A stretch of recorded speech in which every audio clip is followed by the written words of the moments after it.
आपका agree Hindustan channel पर बहुत बहुत स्वागत है। दोस्तों, आज का ये वीडियो बहुत ज़्यादा खास होने वाला है, खासकर उन स्टूडेंट्स के लिए जो ICR, PHU और यूपी कैटेट जैसे एग्ज़ाम्स की तैयारी कर रहे हैं। तो दोस्तों, आज के इस वीडियो में हम करने वाले हैं पोस्टमार्टम, यानी कि आपको एक क्वेश्चन से लगभग कई सारे क्वेश्चंस के आंसर मिलने वाले हैं। अगर आप हमारे चैनल पर नए हैं तो हमें इंस्टाग्राम पे आप फॉलो कर सकते हैं @agrihinduस्तान। और दोस्तों, अगर आप मुझे पर्सनली फॉलो करना चाहते हैं तो @aminikku01 इंस्टाग्राम पे आप फॉलो कर सकते हैं। तो देर किस बात की, चलिए स्टार्ट करते हैं आज का यह वीडियो सेशन। तो दोस्तों, ये रहा हमारा पहला क्वेश्चन। सबसे पहला क्वेश्चन है CTRI। अगर आपको आंसर आ रहा है तो आप कमेंट बॉक्स में अपना आंसर दे सकते हैं। अदरवाइज़ जो CTRI है यानी सेंट्रल टोबैको रिसर्च इंस्टीट्यूट, ये राजामुंद्री में इस्टेब्लिश्ड है। ठीक है, ये हमारा रहा मेन आंसर। अब चलते हैं इसके बारे में और अधिक जानकारी लेते हैं। तो दोस्तों, तंबाकू से बहुत अच्छा क्वेश्चन पूछता है कि जो हुक्का तंबाकू होता है, हुक्का तंबाकू जो होता है वो कौन सा तंबाकू है, यानी उसका साइंटिफिक नेम क्या है। तो दोस्तों, निकोटियाना रस्टिका ये होता है हमारा हुक्का तंबाकू। ये बहुत ज़्यादा इंपॉर्टेंट क्वेश्चन और बहुत बार पूछा जाता है।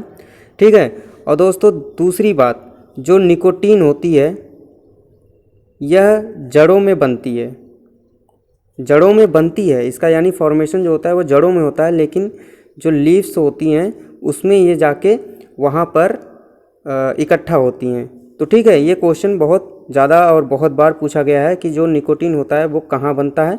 तो निकोटीन जो होता है दोस्तों वो रूट्स में बनता है, लेकिन संचित कहाँ होती हैं, लीव्स में। ठीक है, ये रहा दूसरा क्वेश्चन। अब चलते हैं तीसरे क्वेश्चन के बारे में। जो टोबैको थी, यानी टोबैको की जो पहली हाइब्रिड थी वो कौन सी है। ये भी काफ़ी अच्छा इंपॉर्टेंट क्वेश्चन है। और जो टोबैको की पहली हाइब्रिड थी इंडिया में वो थी GTH1, गुंटूर टोबैको हाइब्रिड 1। ठीक है, ये इसका आंसर रहा। और जो टोबैको होता है, टोबैको से आज हम आपको सारी जानकारी दे देंगे इस एक क्वेश्चन के माध्यम से। तो दोस्तों, जो टोबैको होता है उसका जो सबसे अच्छी खेती होती है वो एसिडिक सॉइल्स में सबसे अच्छी खेती होती है। ठीक है, टोबैको की खेती किस सॉइल में सबसे अच्छी होती है, एसिडिक सॉइल में। ये भी क्वेश्चन बहुत ही इंपॉर्टेंट है और 2014 के FO एग्ज़ाम्स में भी पूछा था। ठीक है, इससे जुड़ी हुई एक और जानकारी जो बहुत ही ज़्यादा इम्पॉर्टेंट है कि प्राइमिंग, एक प्राइमिंग टर्म होता है, ये किससे रिलेटेड है। तो प्राइमिंग जो होता है दोस्तों यह टोबैको से रिलेटेड होता है। ठीक है, टोबैको से रिलेटेड होता है। और जो प्राइमिंग होता है, प्राइमिंग हम किसे कहते हैं, यानी मैच्योर्ड लीव्स को रिमूव करना। जो मैच्योर्ड लीव्स हैं वो पौधों से उनको रिमूव करना प्राइमिंग कहलाता है, यानी कि मैच्योर्ड पत्तियों को हटाना। एक क्वेश्चन और बनता है दोस्तों, जो प्राइमिंग प्रोसेस होती है ये पूरे टोबैको के जीवन काल में कितनी बार की जाती है। ठीक है, यानी सोविंग के बाद, यानी जब से प्राइमिंग स्टार्ट होती है और हार्वेस्टिंग तक कितनी बार हम प्राइमिंग करते हैं। तो दोस्तों, इसका जो करेक्ट आंसर होगा 5 से 6 बार। कुल बोने के बाद और हार्वेस्टिंग तक जो प्राइमिंग प्रोसेस होती है वो 5 से 6 बार की जाती है। एक क्वेश्चन और बनता है टोबैको से कि क्यूरिंग क्या है। क्यूरिंग मतलब होता है दोस्तों सुखाना। ठीक है, क्यूरिंग बहुत ही अच्छी विधि है। ये किस लिए किया जाता है, क्यूरिंग जो होता है वो सुखाया जाता है सुगंध और रंग लाने के लिए पत्तियों में। इससे क्या है कि जो हमारा हुक्का होता है, चाहे वो सिगरेट के लिए या तंबाकू के लिए, तो वो बहुत अच्छा क्वालिटी का हो जाता है। ठीक है, क्यूरिंग किस लिए किया जाता है, सुगंध और रंग लाने के लिए। क्यूरिंग मतलब होता क्या है, सुखाना यानी रचाई। ठीक है, ये क्वेश्चन हो गया यहाँ से। एक क्वेश्चन और बनता है कि जो फ्लू क्यूरिंग, एक मेथड है क्यूरिंग का, फ्लू क्यूरिंग किस में की जाती है। तो उसमें ऑप्शन दे देगा सिगरेट के लिए, हुक्का के लिए या फिर बीड़ी टोबैको के लिए। तो दोस्तों, जो फ्लू क्यूरिंग होती है वह सिगरेट के लिए की जाती है। किसके लिए, सिगरेट। ये हमारा करेक्ट आंसर हो गया। तो यहाँ से कुल मिलाकर आपको कई सारे क्वेश्चंस के आंसर मिल गए। अगर टोबैको से एक भी क्वेश्चन पूछता है तो यही सारे क्वेश्चन पूछेगा और आपको दे देना है। ठीक है, चलते हैं नेक्स्ट क्वेश्चन पे। अब आज के हमारे इस वीडियो सेशन के नेक्स्ट क्वेश्चन पे। तो दोस्तों, हमारा नेक्स्ट क्वेश्चन है, मक्का में पाई जाने वाली प्रोटीन का नाम क्या है। यूपी कैटेट और बीएचयू और आईसीआर एग्जाम्स में तो ये क्वेश्चन पक्का ही रहता है। तो इस क्वेश्चन का आंसर क्या है? इस क्वेश्चन का आंसर है मक्का में पाई जाने वाली प्रोटीन का नाम है जेन प्रोटीन। ठीक है, ये हमारा रहा आंसर। ठीक, और ये जो मक्का में प्रोटीन होती है उसमें ट्रिप्टोफेन और लाइसिन जैसे अमीनो एसिड की कमी होती है। ठीक है, ये क्वेश्चन बहुत बार पूछता है, इसकी कमी होती है इस मक्के में। ठीक है, मक्के के प्रोटीन में ट्रिप्टोफेन और लाइसिन अमीनो एसिड की कमी होती है। और दोस्तों, मक्का से रिलेटेड एक क्वेश्चन बहुत ही ज़्यादा इम्पॉर्टेंट है कि जो सिंगल क्रॉस टेक्निक है मक्का में, सिंगल क्रॉस टेक्निक, मक्का की जो सिंगल क्रॉस टेक्निक है उसको किसने दिया था? तो दोस्तों, इसका जो करेक्ट आंसर हो जाएगा E.M. ईस्ट और G.H. सल, और G.H. सल ने 1910 में दिया था ये मक्का में सिंगल क्रॉस टेक्निक। ठीक है, ये क्वेश्चन रहा बहुत ही ज़्यादा इम्पोर्टेंट। एक क्वेश्चन और बनता है कि जो मक्का होता है उसमें डबल हाइब्रिड क्रॉस टेक्निक किसने दिया था? ठीक है, डबल हाइब्रिड क्रॉस टेक्निक किसने दिया था? इसका क्वेश्चन का आंसर हो जाएगा दोस्तों D.F. जोन्स। किसने दिया था? D.F. जोन्स ने दिया था। वो भी कब दिया था? 1920 में। ठीक है, ये बहुत ही ज़्यादा और बहुत ही अच्छा क्वेश्चन है। BHU में, ICR में तो ये क्वेश्चन के आंसर पता होना चाहिए अगर आप उसके एग्ज़ाम को देने जा रहे हैं तो। ठीक है, एक क्वेश्चन और बनता है कि जो मक्का होता है, मक्का के जो मादा पुष्प होते हैं उसको हम क्या कहते हैं? मादा पुष्प को हम क्या कहते हैं? सिल्क। ठीक है, रेशेदार ऐसे आप देखे रहे होंगे कि जो मक्का होता है वहाँ से ऐसे ऐसे निकला होता है, तो ये क्या कहलाता है? सिल्क कहलाता है। मक्का के जो नर पुष्प होते हैं उसको क्या कहते हैं हम? मक्का के नर पुष्प को हम क्या कहते हैं? टसल। ठीक है, टसल कहते हैं। और नर पुष्प के हटाने की क्रिया को, यानी नर पुष्प हटाने की क्रिया को क्या कहते हैं? इसको हम कहते हैं डीटेसलिंग। ठीक है, ये रहा करेक्ट आंसर। ये सारे क्वेश्चंस हमेशा पूछे जाते हैं कहीं ना कहीं किसी न किसी एग्जाम्स में। एक क्वेश्चन और बनता है कि जो मक्का होता है, ज़्यादा अगर मक्का खा लिया जाता है तो हमें कौन सी बीमारी होती है? तो ज़्यादा मक्का खाने से ना पेलाग्रा नाम की डिजीज़ होती है। कौन सी? पेलाग्रा डिजीज़ होती है। ये क्यों होती है? क्योंकि मक्का जो होता है उसमें विटामिन बी कॉम्प्लेक्स, नियासिन और ट्रिप्टोफेन इसकी कमी होती है। ठीक है, इसी कारण ये सारी डिजीज़ होती हैं मक्का के अधिक सेवन करने से। ठीक है, एक क्वेश्चन और बनता है दोस्तों, अधिकतर पूछ भी लेता है कि जो मक्का का होता है पॉपकॉर्न, इसका साइंटिफिक नेम यानी बॉटनिकल नेम क्या है?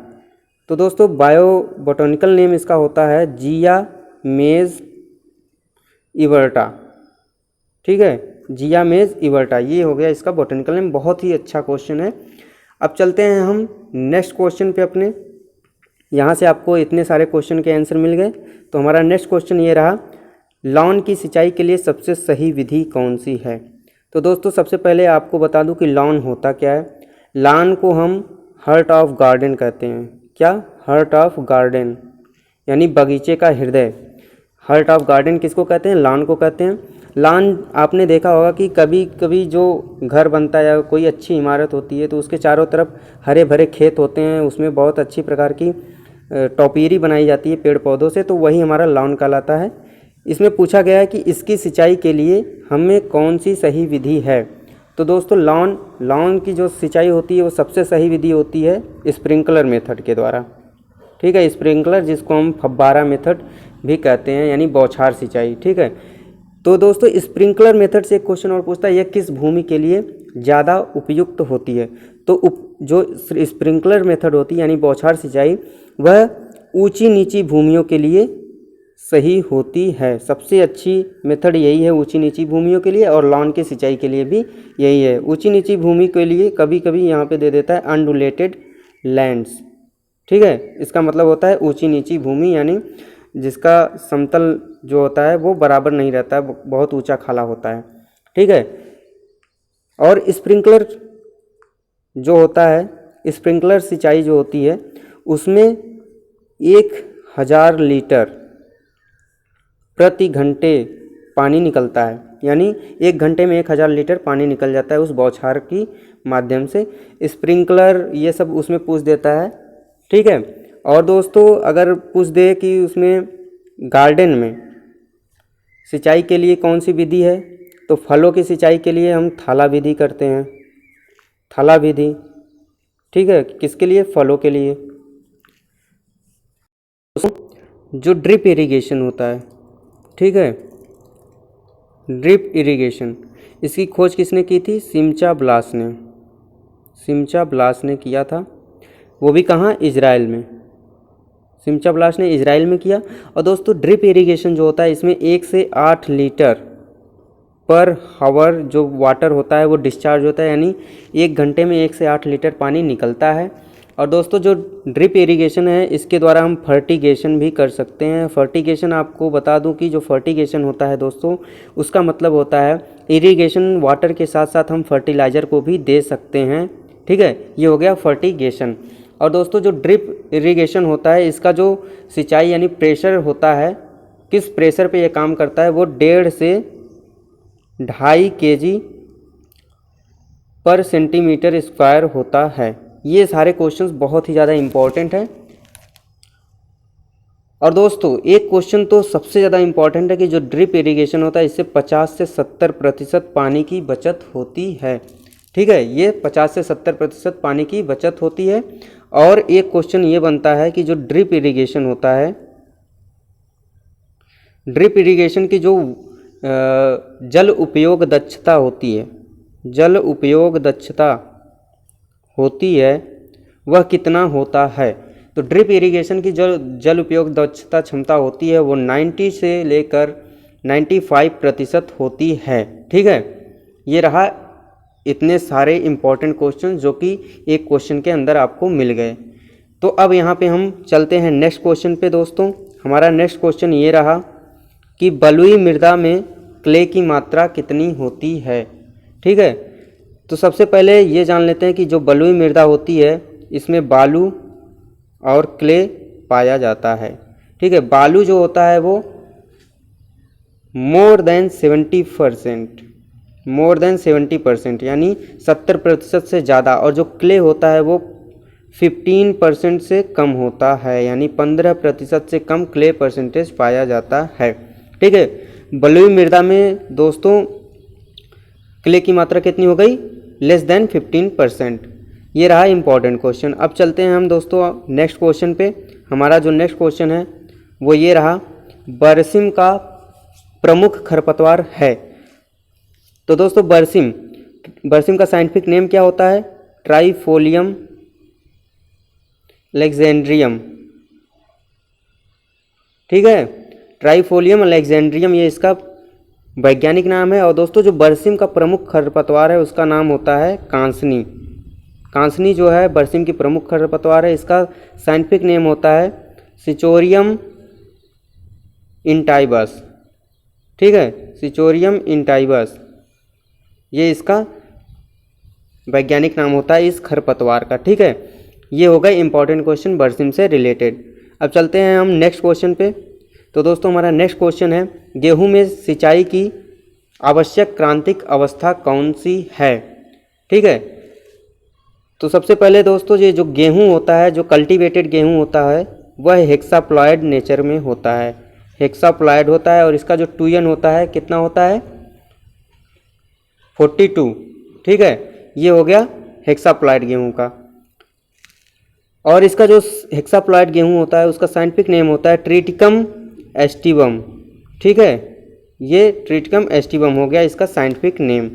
अब बात करेंगे हम गेहूं में सिंचाई की क्रांतिक अवस्था की, जो आवश्यक है, जो सबसे ज़्यादा इम्पॉर्टेंट है। तो सबसे ज़्यादा इम्पॉर्टेंट जो होता है CRI स्टेज। CRI स्टेज को हम क्या बोलते हैं? Crown root initiation stage, crown root initiation stage. ठीक है, ये स्टेज दोस्तों गेहूं में 21 दिन डेज आफ्टर सोविंग, ये ऐसे करके लिखा रहता है, इसका मतलब होता है डेज आफ्टर सोविंग, यानी बुआई के 21 दिन के बाद तक आती है ये अवस्था। ये रहा इम्पोर्टेंट क्वेश्चन। और जो CRI स्टेज होता है इसको किसने दिया था? इसको दिया था BL भारद्वाज ने, ठीक है, BL भारद्वाज ने दिया था। ये इम्पॉर्टेंट क्वेश्चन इससे बनते हैं और बहुत ही ज़्यादा इम्पॉर्टेंट क्वेश्चन है। अगर आप AFO का एग्ज़ाम दे रहे हैं या कोई भी एग्रीकल्चर से रिलेटेड कम्पिटिटिव एग्ज़ाम है उसमें तो ये क्वेश्चन रहता ही है, कि यहाँ तक कि IAS PCS के एग्ज़ाम्स में भी ये क्वेश्चन पूछ लिए जाते हैं। चलते हैं नेक्स्ट क्वेश्चन पे। तो दोस्तों नेक्स्ट क्वेश्चन है, एक जोड़ी बैल जो होता है उसका अश्व शक्ति कितना होता है, औसत अश्व शक्ति। तो दोस्तों सबसे पहली बात कि जो एक जोड़ी बैल होती है उसका जो टोटल हार्स पावर होता है एक जोड़ी बैल का, वो 1 हार्स पावर होता है, ठीक है, 1 हार्स पावर, ठीक। और जो एक जोड़ी बैल होता है उसमें तो टोटल 2 बैल होते हैं, ठीक है, एक बैल होता है और एक बैल होता है, यानी 0.5 हार्स पावर इसका होता है, 0.5 हार्स पावर इसका होता है। तो कुल मिलाकर ये कितने हो जाते हैं, 1 हार्स पावर। एक जोड़ी बैल में कितनी औसत अश्व शक्ति होती है, 1 हार्स पावर। ये रहा हमारा करेक्ट आंसर। तो दोस्तों अब चलते हैं हम अपने नेक्स्ट क्वेश्चन पे। हमारा नेक्स्ट क्वेश्चन ये रहा, एस्कैरिस की देह गुहा कहलाती है। एस्कैरिस जो होती है उसकी देह गुहा क्या कहलाती है? तो दोस्तों एस्कैरिस जो होती है उसकी देह गुहा क्या कहलाती है? स्यूडोसिलोम,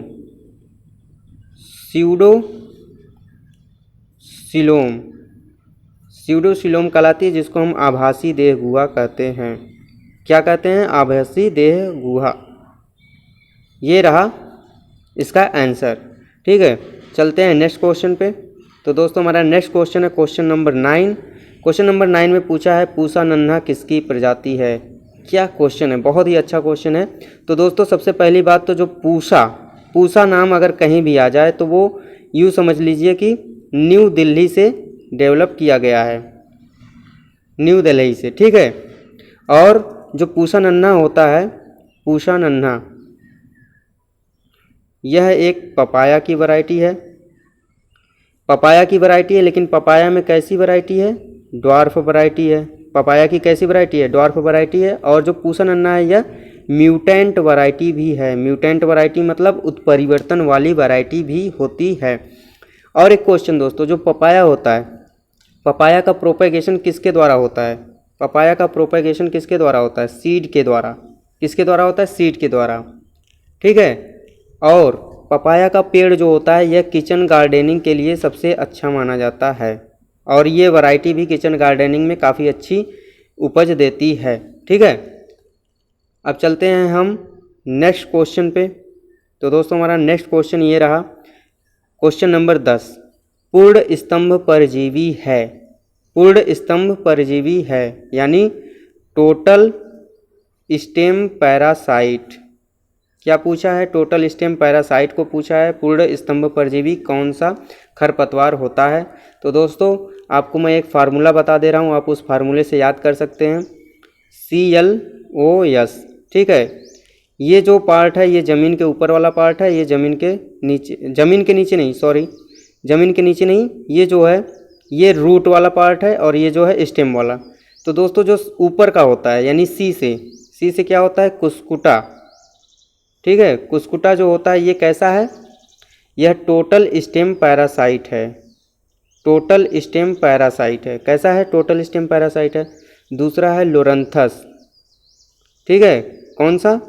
लोरेंथस। लोरेंथस कैसा है?